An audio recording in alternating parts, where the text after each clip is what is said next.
My wife won't stop sleep talking. A few months ago, my wife Jessica and I moved into a new apartment.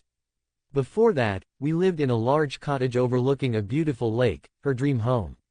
We didn't want to leave, but we had to.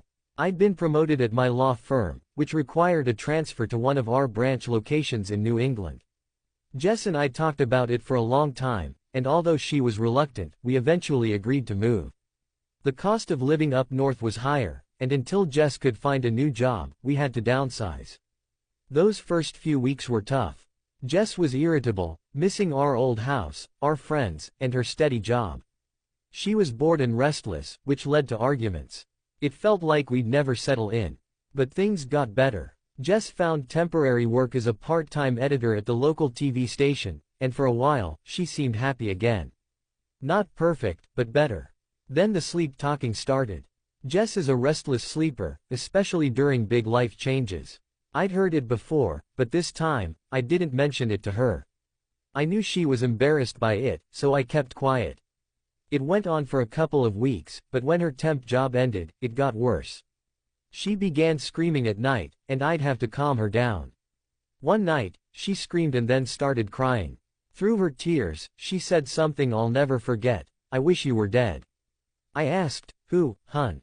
"You." That threw me. I knew she was asleep, but still, I couldn't help but ask, "Why?" "You're ruining my life." Those words cut deep. Whether she meant them or not, they made me wonder if I really was ruining her life. Was I the cause of her night terrors? I didn't bring it up the next morning. I didn't want to upset her, especially after she'd just lost her job. I also didn't want to start another fight, so I stayed quiet. The next night, there was no screaming, but just as I was drifting off, she started sleep talking again. "Sometimes I think about how I do it," she mumbled. I didn't think much of it until she kept going. "While you're asleep, go to the kitchen, grab a knife," over and over again, blood oozing. "You can't ruin my life anymore." She was describing how she'd kill me. It was disturbing, but I convinced myself it was just a dream, nothing more. Jess was frustrated with me, and this was how her subconscious was working it out. The sleep talking continued for weeks, mostly nonsense or violent ramblings. I hoped it was helping her release whatever she was holding onto, but then one night, she said something that shattered me: "I lost my baby because of you."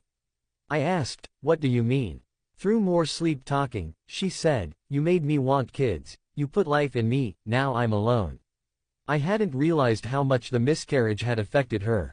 She never wanted kids, but she'd grown to want them for me, and losing the baby had devastated her more than I ever understood.